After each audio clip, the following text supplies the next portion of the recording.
Welcome back to the channel, guys. Well, I'm out on the Hornet. It's just been serviced. Oh yes, I'm heading home on my newly serviced motorcycle, ready for some thrashing action. But this video isn't all about me thrashing around enjoying this bike. I want to talk to you about the top 10 things I dislike about my Honda Hornet SP. So get yourself a cuppa. This could be a long one. Chopsy, roll the intro.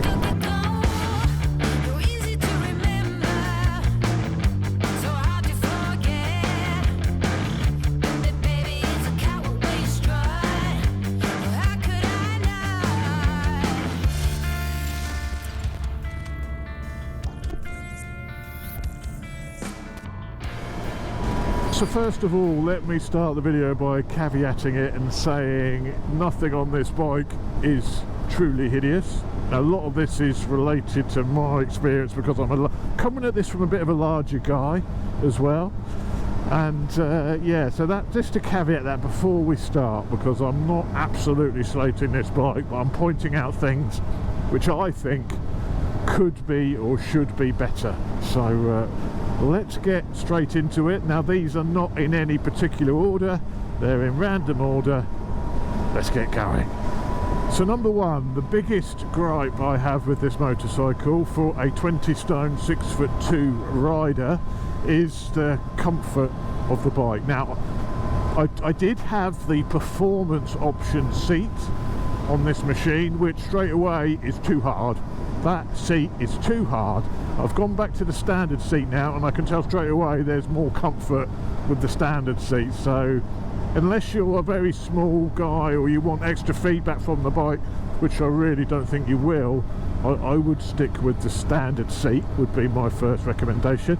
That's not just the seat, which is a bit of an issue. You're quite locked in on the bike, and I can feel like the tail unit behind me on my bum.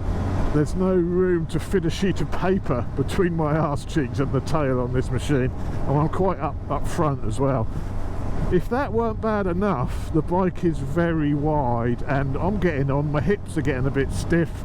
And this morning when I jumped on the bike at 7 AM, I was like, bloody hell, I feel like I'm trying to get my knee down just when I've got my legs around the tank.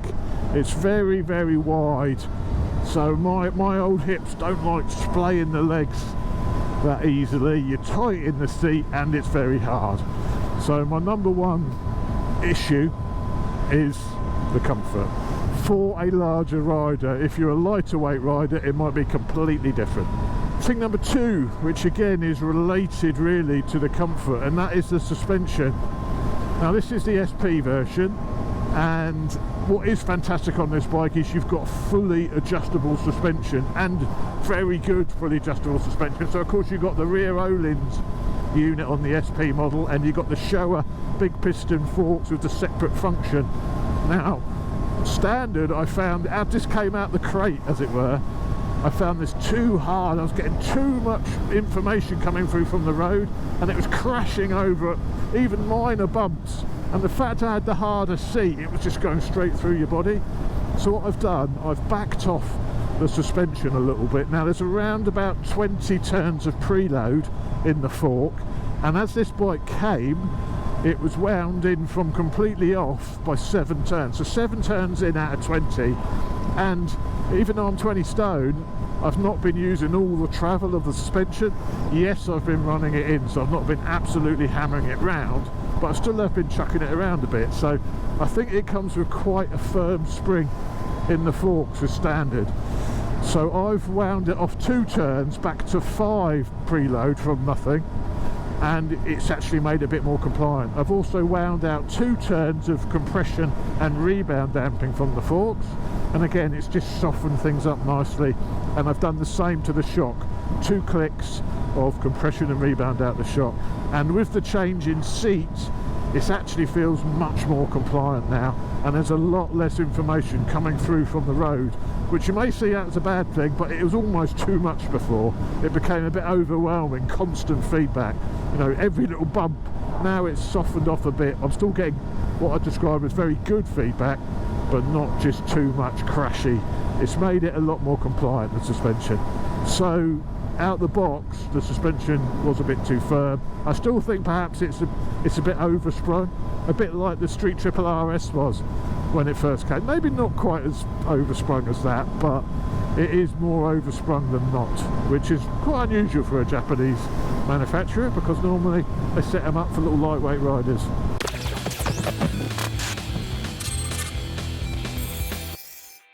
Well, let's talk you through a couple of things I don't like about the bike while I'm off of it.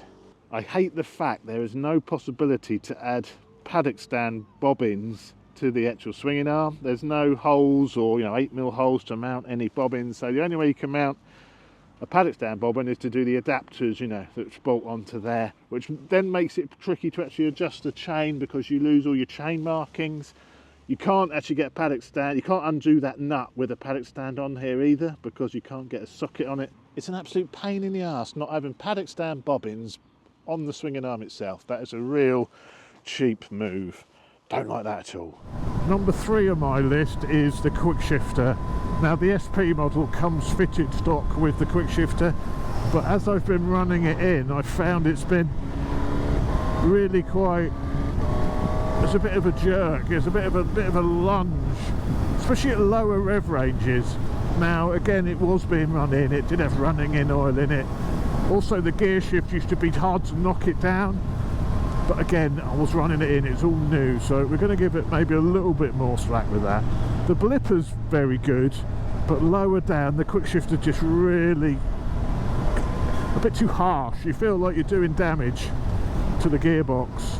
Now you can adjust the kill times, and I've been through, tried all the different kill times, which does change things, but it doesn't make it any smoother. So I think the Quickshifter really should be reserved for sort of 6,000 revs and above, where it does tend to work quite nicely. But it's a bit of a shame, lower down, so far I found the Quickshifter a little bit jerky, which is unusual for straight 4 motorcycles, which normally have really good efficient Quickshifters. So, and it's not the first bike, not the first time I've heard that about this machine as well. So could just be mine, but I'm not so sure. So let me give you a quick demonstration of the Quickshifter. It's almost like the kill times are too slow, and I think I've got this in medium now. You can make it faster, so maybe I'll go in and I'll try it, but it's not great out the box. So that's item number 3. I also don't like the filler on this bike, the fuel filler. If I go into the cap here, the cap's all very nice, but the filler is very, very small. So you've got the little ring, which is fine, that's so you don't put diesel in it, but underneath of that you can see the tank is right below it, the bottom of the tank. So as soon as you put the nozzle in, you've got to just sort of rest it gently between the big hole and the bottom, and if you spray too quickly you'll spray fuel all over the tank, which is a bit of a pain, especially when you've got matte paintwork, which you don't really want to get petrol over. And that takes me nicely onto the subject of the matte paintwork. The SP only comes in the matte finish, which, okay, you may say that's not so bad, but I just think matte paint is really hard to keep on top of, and I never would have, if there was a choice, I never would have gone for a matte bike. I always swore I'd never have a matte motorcycle. As it is so far, I've not had any problems with it. I did mention that I had a slight bit of scratching here, but that's gone now. So whether that was just on the ceramic coating, that scratch, 'cause I've also had it ceramic coated, but those scratches are gone. Can't see those at all anymore. So that's good news, and because I've had it ceramic coated, it might give it a little bit more protection to the paintwork. But yeah, if there was a choice, I would never go matte paint, but there isn't, so that's going to be another one of my dislikes. Item number 4, we're getting a bit anal now, but it's got a lovely TFT, this bike, and as you can see, I've got it selected. It's different views you can have. I've got it selected in the dark mode, which looks a bit meaner, but there's some things missing from the display. There's no engine temperature. There is engine temperature. You can go into the menu and you can find the engine temperature through the menu, but there's no way to get the engine temperature displayed on the screen. Now, I quite like to know, I prefer oil temperature, if I'm honest, but I at least want some water temperature on my screen. When I'm setting off in the morning, I want to know when the bike is warm. I want to know if I'm on a hot day, is the bike getting hot? It's there, but you just can't put it on the main screen, so I wish it had that. Also, there's no outside air temperature. Okay, I can live with that. No outside air temperature, but a water temperature or oil temperature would have been a great thing to include.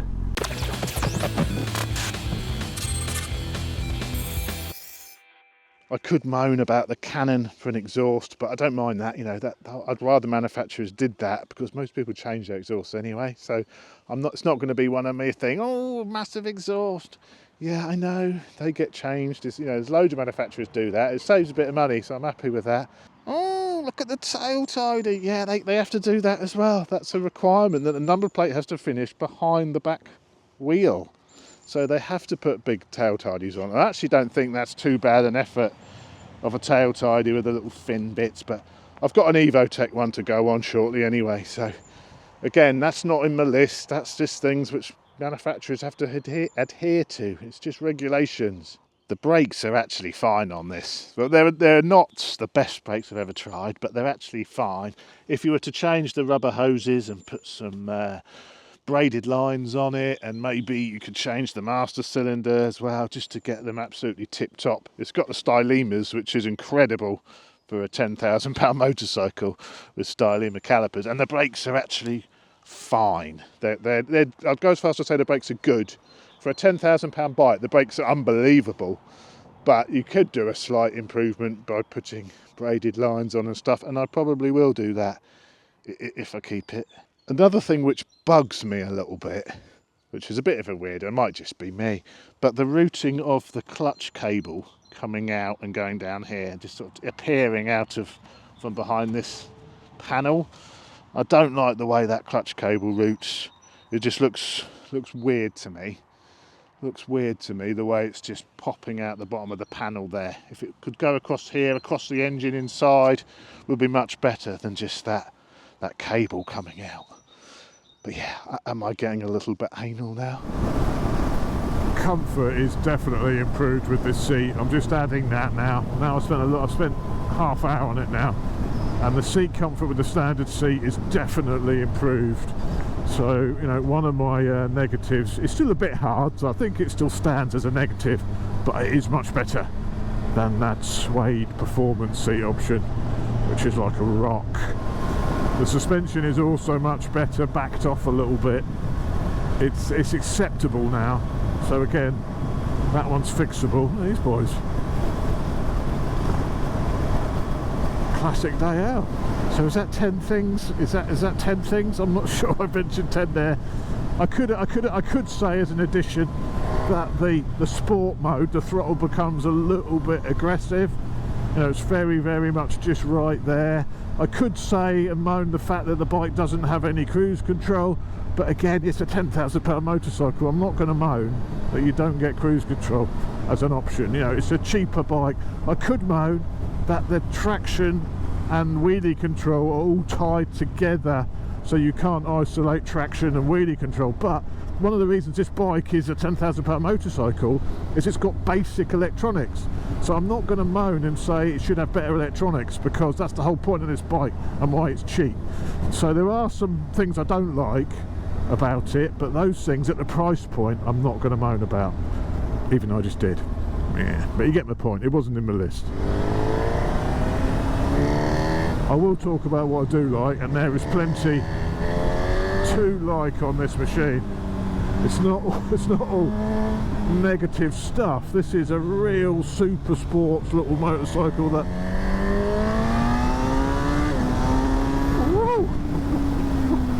Whoa! She's fast, she handles, she's quick, she gives good feedback. There's a lot to really like with this bike. She howls. Oof. So yeah, it's not all bad. Don't get me wrong, it is not all bad. Get through past these slow buggers. Oh, that Quickshifter's not good. Change manually. If you do want to be a bit of a wheelie hooligan, you have to go through all into the menu to turn off the traction control. So there's like 5 or 6 button pushes to turn off the traction before you set off. So, and as I said, you can't also isolate traction and wheelie. It's traction off to turn off the wheelie. But I mean, I haven't had a time yet to see how much the bike lets the wheel come up as standard. Maybe it lets you do little wheelies and have some fun without having to turn all that off. It's early days yet. I've literally just had this bike, the first service done, so I've tried no wheelie antics yet. But again, that's a little bit of a pain that you've got to do all that if you do want to turn off the traction control. But I understand that won't affect most people. Only hooligans are worried about such things. Is there a better £10,000 naked? Well, that's the question, isn't it? And I don't think there is. I think for the money, this is an absolutely superb motorcycle. So don't let my little negative list put you off test riding one, trying one, because it is a great bike. And I will cover the things I love about it. I've got another video coming up which is like a first ride after the service, so I'll cover all the really good things about this bike in that video. So don't be put off trying one. Just bear my points in mind, because it may be things you may not realise on a test ride. So go and test one for yourself, see what you think. But thanks for watching, guys, and I will see you on the next one. Cheers.